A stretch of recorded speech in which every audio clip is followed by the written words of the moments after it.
Salut.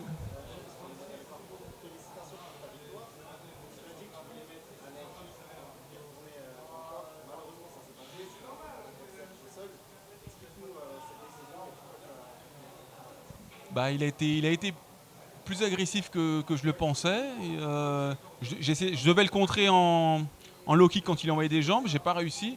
Et après, il m'a foncé dessus. C'était une erreur de sa part.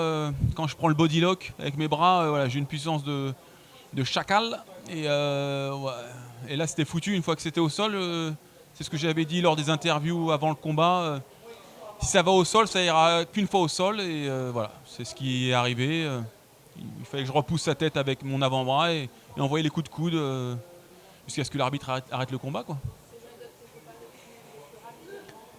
Ouais, bah ce sera le deuxième combat le plus rapide. Combien ça a duré? Non, pas 10 secondes. T'étais pas là, hein? 1 minute 30. Ah, c'est bien, c'est bien. Donc mon deuxième combat le plus rapide. Ouais, c'est ça. Je reste sur ma faim. J'aurais voulu un peu plus d'adversité, mais c'est jamais facile de jauger quel combattant je dois prendre. Après 17 ans d'absence en pro et à 46 ans, c'est difficile d'avoir des adversaires qui sont à mon niveau. Ouais, je t'en prie.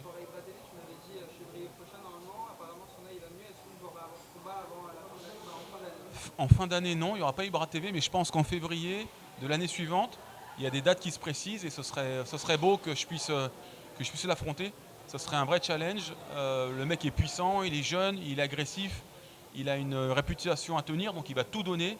Je pense que ça ferait plaisir à la France entière qu'on s'affronte. Et c'est le souhait de tout le monde, d'Hexagone MMA compris. Et malheureusement, pendant le combat, en train de discuter avec ma copine à l'extérieur du complexe, quand je suis revenu dans la salle, j'étais déjà sur lui, au sol.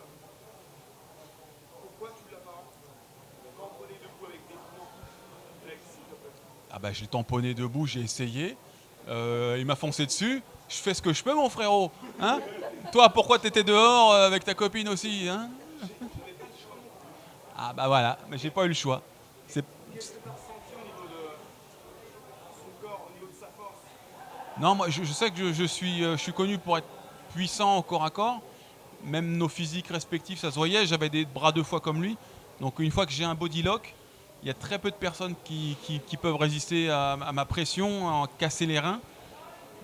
Donc une fois que je suis en cette position, je suis très puissant et il avait une demi-garde verrouillée. Il y avait assez d'espace pour passer la garde. Par contre, le grand end pound, j'ai utilisé à bon escient avec un crucifix en demi-garde. C'est assez rare qu'on fasse ce genre de technique. Mais là, c'est passé, donc j'en ai profité.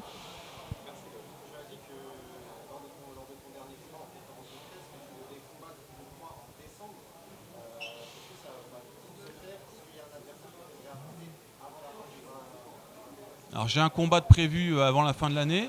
Il est déjà signé et l'annonce se fera bientôt, sous quelques semaines, et ça va faire grand bruit. Il y a beaucoup de gens qui seront contents de voir ce combat et moi le premier. Donc attendez un petit peu, ça va venir. Attends, il avait levé la main.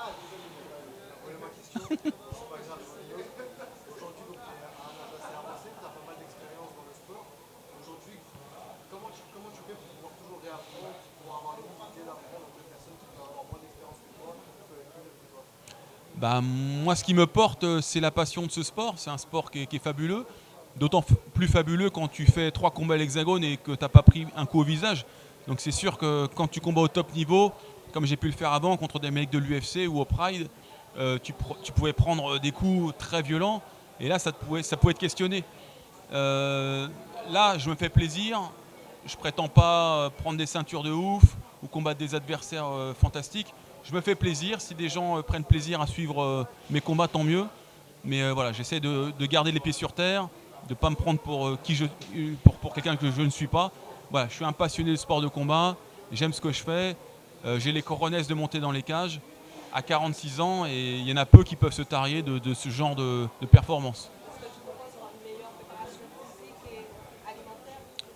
Bah, ma préparation physique et alimentaire était parfaite, j'ai pas eu de blessure. On peut le voir à mon physique, j'étais découpé au laser, donc Et j'étais très bien. Même si Antonio m'a surpris avec ses coups de pied, ils étaient puissants. Et voilà, c'est quelqu'un que j'ai peut-être un peu sous-estimé. Il a été solide debout, en pied-point. Mais je savais que si ça allait au sol, ça irait qu'une seule fois au sol. Et qu'il n'avait pas le bagage technique nécessaire pour rivaliser avec moi. Même si j'avais envie, dans un premier temps, de le boxer, quoi. C'est lui qui a initié le clinch. Et bien mal lui a pris. Ah, là, ah, là, peut-être. J'ai dit peut-être si je suis assez courageux. Hein, je suis courageux, mais Prince, il fait flipper. Pourquoi il garde pas sa ceinture des plus de 93 et pourquoi il laisse pas la ceinture des moins de 93 à quelqu'un d'autre? Prince, tu veux le beurre, l'argent du beurre et le cul de la crémière? Laisse-moi une ceinture, frérot. Oh.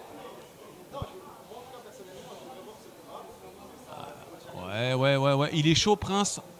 À la rigueur, en 3x5, parce qu'il y a des dérogations qui existent pour les ceintures. Un petit 3x5, parce que 5x5, je sais qu'il a le cardio. Non, il est chaud, Prince. Il n'y a pas de souci. Moi, je sais reconnaître quelqu'un qui serait potentiellement plus fort que moi. J'aime les challenges. Je sais pas, peut-être. D'abord, je m'occupe d'Ibra TV. Si je bats Ibra TV et que je veux me faire un dernier challenge pour un dernier combat, peut-être contre Prince, franchement, si je le bats, je suis content, hein, parce que le mec, il est très solide. Salut Prince, grosse force à toi, gros respect à toi. Mec, en parlant d'Ibra TV, moi je l'ai aperçu sur le côté droit, dans le carré libre. Ouais. En fin de combat, il me semble que tu as regardé dans sa direction, si je me trompe. Tu l'as appelé dans la cage. Mais t'étais pas là, t'étais avec ta meuf.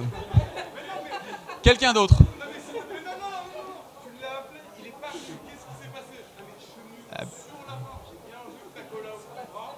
Il est revenu dans la cage. Eh ben frérot, on est dimanche à cette heure-ci, il faut qu'il rentre chez lui, comme tout le monde. Qu'est-ce que vous faites là encore dimanche à cette heure-ci d'ailleurs? Mais lui aussi, il est là pour le business. On est tous là pour le business. Si Ibra TV veut ce combat, et je pense qu'il le veut, parce que je l'ai vu sur le parking, euh, en février, je pense que ça pourrait être signé en février. Moi, je pense que la seule méthode, c'est qu'on se mette tous Ibra, Ibra, Ibra. Non, un gros vent. C'est pas grave. D'autres questions, messieurs, dames?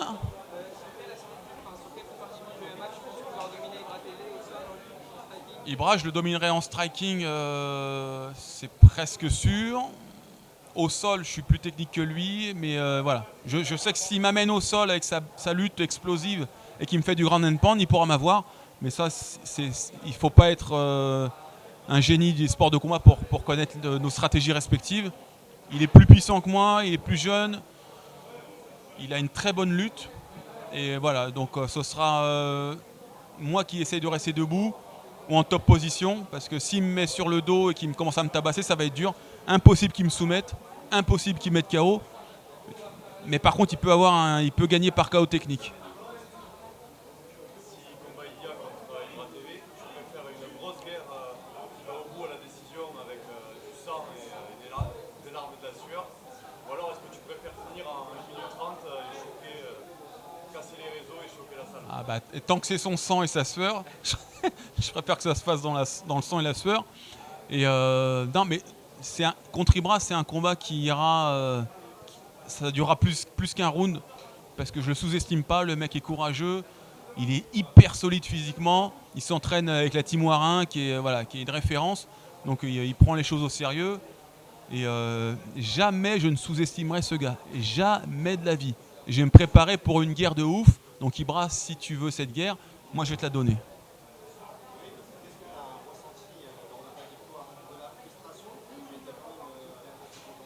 Non, de la frustration.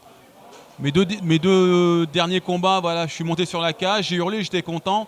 Le premier combat, c'était un exutoire par rapport à mon retour. Le second, le mec était solide, un gros physique. Donc il faisait quand même peur hors ski, donc j'étais content de l'avoir. Mais là, non, frustration clairement. Je voulais faire plaisir au public qui attendait un affrontement un peu plus challengeant. Et je l'ai fini un peu trop vite. Bon, bah, qu'est-ce que je te dise? Un peu frustré. Ah, tu l'aurais pas fini, toi?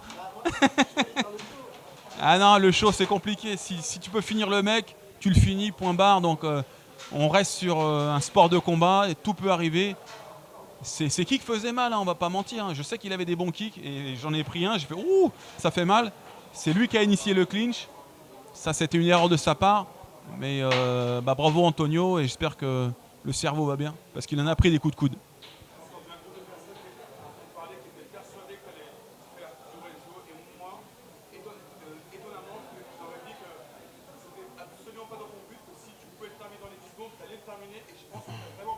C'est ce que mes coachs me répètent. Ils me disent écoute, le show c'est une chose, là c'est une compétition. Il faut mettre du vert parce qu'in fine, les gens ils se rappellent que du vert. On voit avec Cédric Doumbé, il a perdu, c'est un rouge et tout le monde fait bah, t'as perdu frérot. Donc il n'y a pas moyen que je laisse passer une victoire. Si j'ai l'opportunité de finir le mec, je le finis. Donc c'est ce que mes coachs m'ont dit. Sois méchant. Si ça va au sol, tu le termines. Mais t'amuses pas à rester debout si tu sens qu'il y a un danger, quoi. Merci beaucoup.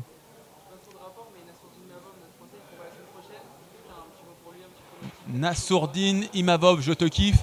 Tu as une anglaise de malade, un mindset que j'aime beaucoup. C'est quelqu'un de fier. Et je pense qu'il peut créer la surprise. Et il peut ensuite taper le top 5, voire prendre la ceinture. Donc Nassourdine, force à toi mon frérot. Et en plus c'est quelqu'un de très humble, très poli. Donc big up à toi. Est-ce qu'on a fini ou je peux hein?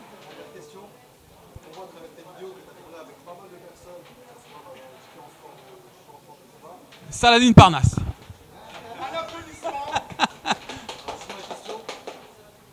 Pour prendre un combattant qui sera plus jeune, qui aura plus de force, plus d'impact, tu as déjà des idées pour ton sparring? Mes sparring? Ah, j'ai beaucoup de. Contre Ibra, bah, il me faudra un lutteur, mais tu vois, Maxime François qui donne des cours à Benoît Saint-Denis, voilà, j'ai pris contact avec lui. C'est quelqu'un avec qui j'avais déjà tourné en plus. Moi j'ai été une crapule, j'avais fait une pull guard contre un lutteur. Mais voilà, je pense que je vais peut-être me tourner du côté de Maxime François, peut-être Thomas Loubersan, mais de toute façon je vais rester avec mon équipe de prédilection, donc Paul Marconi, Michael Cohen et Steph Gentis. Donc c'est une équipe qui me réussit pour l'instant. Si je peux prendre des gars en plus pour m'aider dans des préparations spécifiques, notamment la lutte, je pense que Maxime François en France et Thomas Loubersan, c'est les meilleurs. Benoît Saint-Denis, bon bah déjà c'est un ami, donc je pense le plus grand bien de lui. C'est quelqu'un de droit et de fort, très très fort. Donc je vous souhaite le meilleur pour la suite. Et même s'il il est sur un revers, je pense qu'il va revenir très fort. Et voilà, c'est quelqu'un qui a un mental d'acier et je vous souhaite le meilleur. Bah, j'en pense rien, c'est comme un couple qui se sépare. Il y a des torts de chaque côté, je pense. Donc pour avoir le vrai du faux, c'est compliqué. Voilà, c'est deux personnes que j'aime beaucoup. Daniel qui est une légende voilà, au niveau du coaching. Il a coaché les meilleurs. Benoît Saint-Denis, voilà, je sais qu'il est quelqu'un de très intègre, qui ne ferait jamais de coup de vis à qui que ce soit. Donc voilà, c'est malheureux, mais ça arrive. Et même avec deux personnes exceptionnelles, il arrive que les chemins se séparent. Donc je leur souhaite le meilleur à eux deux. Hein. Merci à vous.